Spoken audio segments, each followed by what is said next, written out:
រឿងនេះនិយាយពីគ្រួសាររបស់វ៉ានគឺជាកូនទី2ក្នុងគ្រួសារក្រីក្រមួយនៅឯទីជនបទក្រៅពីមុខរបរដើរស៊ីឈ្នួលគេគ្រួសាររបស់វ៉ានក៏ដូចជាវ៉ានផ្ទាល់គឺដើររើសដំឡូងនៅតាមចំការដែលគេចោលរើសសម្បកកំប៉ុងជាដើមជីវភាពកាន់តែលំបាកពីមួយឆ្នាំទៅមួយឆ្នាំគ្រួសាររបស់វ៉ានកាន់តែដុនដាបខ្លាំងហើយឆ្នាំនេះគ្រួសាររបស់វ៉ានរឹតតែមានបញ្ហាច្រើនទៀតព្រោះតែគ្រួសារកំពុងតែក្រក់ហើយប្អូនប្រុសរបស់គេគឺវិនកើតគ្រុនឈាមទៀតនៅក្នុងគ្រួសាររបស់វ៉ានមានបងប្អូន4នាក់ស្រីប៉ុយមួយប៉ុន្មានថ្ងៃនេះដោយសារតែមានឈ្មួញក្នុងភូមិរកទិញសត្វរៃដើម្បីលក់តម្លៃក៏គួរសម1គីឡូក្រាមបាន8,000រៀលតែបើសិនជាកូនរៃនៅខ្ចីនឹងឲ្យ10,000រៀលក្នុង1គីឡូក្រាមក្រោយពីបាយថ្ងៃត្រង់រួចវ៉ានបានសុំម្ដាយដើម្បីទៅដើររកមើលឆ្កឹះរៃជាមួយនឹងក្មេងៗនិងចាស់មួយចំនួនក្នុងភូមិដែលស្គាល់ទីតាំងវ៉ានបានប្រាប់ម្ដាយថាមីងអាចនឹងនាំទៅចំការចន្ទីធំមួយប្រហែលជា15ហិកតាប៉ុន្តែនៅឆ្ងាយបន្តិចបើសិនជាដើរទៅយូរអញ្ចឹងគាត់សុំឲ្យជួយចេញថ្លៃសាំង1លីត្រគាត់នឹងជិះម៉ូតូទៅដើម្បីឆាប់បានមកវិញមីងអាចបានផ្ដាំអ្នកដែលទៅជាមួយកុំឲ្យធ្វើការឆ្កេះជ្រៅពេកជាពិសេសនៅក្រោមដើមចន្ទីដើម្បីកុំឲ្យប៉ះពាល់ដល់ឫសចន្ទីនាំឲ្យខូចដំណាំគេព្រោះយើងមករើសរបស់ក្នុងចំការគេគួរតែចេះជួយថែរក្សារបស់គេផងខណៈពេលដែលវ៉ានកំពុងតែឆ្កឹះរុករៃស្រាប់តែបានច្រើនគេសប្បាយចិត្តណាស់ក៏ចេះតែបន្តឆ្កឹះទៅមុខភ្លេចមើលគេឯងមួយស្របុកក៏ស្រាប់តែវង្វេងខំព្រៃមេឃក៏ចាប់ផ្ដើមងងឹតស្រឹបពេលនោះមេឃងងឹតឈឹងវ៉ានពិតជាភ័យណាស់គេចាប់ផ្ដើមស្រែកឡើងជួយផង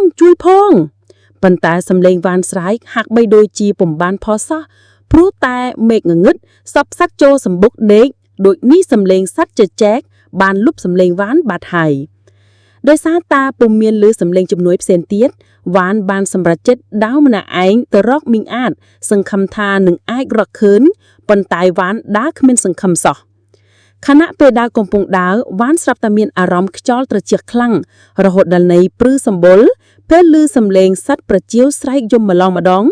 វ៉ានភ្ញាក់ក្រញាំងនៃដៅផងស្រែកផងសម្លឹងឯដើមចន្ទីធំស្រាប់តែវ៉ានមានអារម្មណ៍ហាក់បីដូចជាមានមនុស្សកំពុងតែឈរសម្លឹងគេដូចនេះឯងនៃសម្លឹងយូរទៅឃើញភ្នែកក្រហមមួយគូធំពន់បាល់នៃបានឃើញសភាវៈអ្វីធំមួយកំពុងតែដើរសម្ដៅមករកនៃ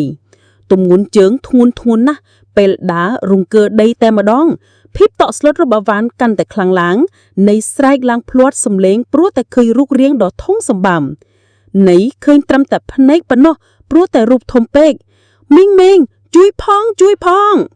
ភ្លាមនោះភ្លើងពីលបានបាញ់មកចំវ៉ានអននេះព្រោះគឺមីងអាចវ៉ានក៏ស្រែកហៅថាមីងជួយខៀងផងកើតអីវ៉ានអំបញ្ញមិនខៀងមិនដឹងជាឃើញអ្វីទេមានភ្នែកធំពន់បាល់ហើយក្រហមរូបធំណាស់សង្ស័យតាឯងឃើញប្រាយទេដឹងចុះប្អូនខ្ញុំនឹងប្តីមីងទៅណាហើយ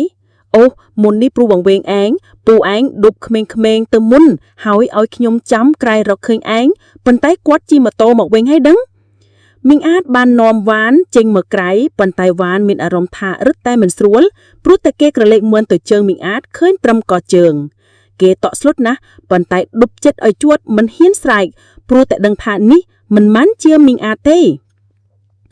ដោយដឹងថាវ៉ានពិតជាដឹងថាខ្លួនមិនមែនជាមីងអាចសន្សឹមពីមីងអាចក៏ប្រែខ្លួនធំបន្តិចម្ដងខ្ពស់កម្ពស់ចុងដងរួចក៏បែរមុខមករកវ៉ានគួរឲ្យខ្លាចមុខពោពេញទៅដោយដង្កល់កំពុងចោះឈាមហូរសស្រញាក់ក្លិនស្អោយអាសោយសំលេចវាសោយដោយវ៉ានស្ដាប់ហើយព្រឺអស់ទាំងខ្លួនប្រាណវាចាប់ផ្ដាំស្រែកដាក់វ៉ានខ្លាំងវ៉ានរត់មិនទាន់ទេព្រោះតែភាពភ័យខ្លាចខ្លាំងពេកនៃសន្លប់បាត់ស្មារតីមិនដឹងតាំងពីពេលណាវ៉ានភ្ញាក់ឡើងតូនវ៉ានសម្លឹងទៅកំពុងនៅក្នុងផ្ទះរបស់ខ្លួនហើយមនុស្សម្នាជាច្រើនមកកកុំទាំងទឹកមុខស្លេកស្លាំងនៃសួរទៅម្ដាយទាំងងឿងឆ្ងល់ម៉ែខ្ញុំមិនទាន់ស្លាប់ទេមែនកូនងងបើកូនស្លាប់មិននឹងអាចមកនិយាយជាមួយម៉ែបានទៅជុំមានរឿងអីទៅមិនបានខ្ញុំមកដល់ផ្ទះ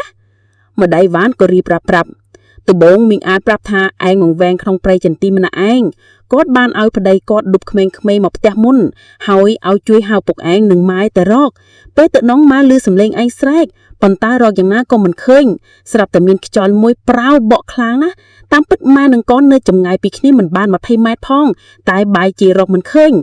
ម៉ែបានឃើញប្រាយធំណាស់តែដោយសារតែម៉ែមានគ្នាច្រើនហើយមិនសលុតទើបនាំគ្នាស្រែកពេញព្រៃប្រាយនោះក៏បាត់ទៅទើបឃើញកូន